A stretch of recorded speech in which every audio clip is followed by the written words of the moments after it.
శ్రీలంకతో మ్యాచ్ అనగానే టీమిండియాని hot favourite అంటారు. కొలంబో వన్డేలోనూ అందరూ అలాగే ఊహించారు. టీమిండియాకు తిరుగుండదనుకున్నారు. పైగా రోహిత్ శర్మ, కోహ్లీ, శ్రేయస్ అయ్యర్, కేఎల్ రాహుల్ ఇలా అందరూ జట్టులో ఉన్నారు. ఫుల్ స్ట్రెంగ్త్ తో భారత జట్టు బరిలో దిగినట్టే.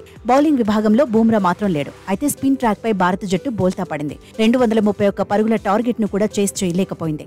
స్కోర్ బోర్డు మీద లంక పెట్టిన 230 పరుగులను చూడగానే టీమిండియా అలవోకగా గెలుస్తుందని అంతా ఎక్స్పెక్ట్ చేశారు. కానీ భారత్ మాత్రం అంచనాలకు తగినట్టుగా ఆడలేకపోయింది. ఈ మ్యాచ్లో టీమిండియా ఓడకపోయినా నైతిక విజయం మాత్రం శ్రీలంకదే అని ఎక్స్పర్ట్స్ చెబుతున్నారు. నిజానికి తొలుత బ్యాటింగ్ చేసిన శ్రీలంక తడపడింది.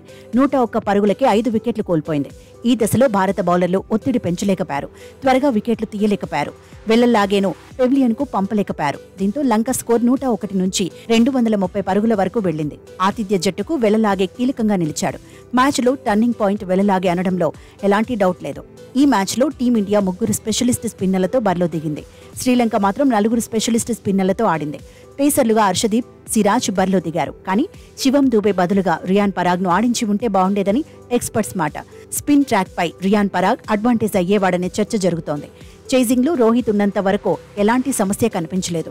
హిట్ మ్యాన్ ఈజీగా పరుగులు సాధించాడు. కానీ గిల్, రోహిత్ స్వల్ప వ్యవధిలోనే అవుట్ అయ్యారు. ఆ తర్వాత సీన్ మారిపోయింది. లంక బౌలర్లు కాన్ఫిడెంట్ గా బౌలింగ్ చేశారు. టీమిండియాకు లాంగ్ బ్యాటింగ్ లైనప్ ఉన్నా టెన్షన్ పడలేదు. పిచ్ పరిస్థితులను సద్వినియోగం చేసుకున్నారు. ఒక్కొక్కరిని పెవిలియన్ కు పంపారు. శ్రేయస్, రాహుల్, అక్షర్, శివం దూబే తమ వంతుగా ప్రయత్నించిన లంక బౌలర్ల వ్యూహాల ముందు నిలవలేకపోయారు. వాషింగ్టన్ సుందర్ను బ్యాటింగ్ ఆర్డర్లో ముందుకు పంపడం కూడా టీమిండియాకు కలిసి రాలేదు.